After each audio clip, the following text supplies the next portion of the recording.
Ayun, nagbibigay lang po tayo ng isang mga basic tutorial. Yan, meron siyang minor ngayon, umaandar.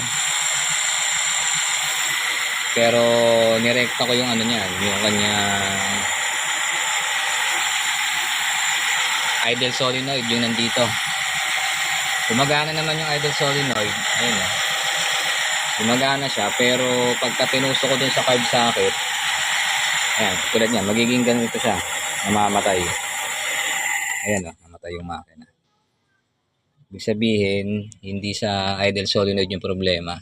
Ang problema na ito, dito sa ka-partner niya, yung linya nung wire para sa positive line nung idle solenoid, walang supply. Kaya walang minor kanina, ayaw mi-start.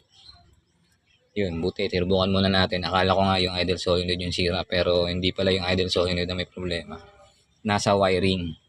Yun po minsan yung mga kailangan yung troubleshoot, medyo mahirap minsan, pero yun yung pinaka basic.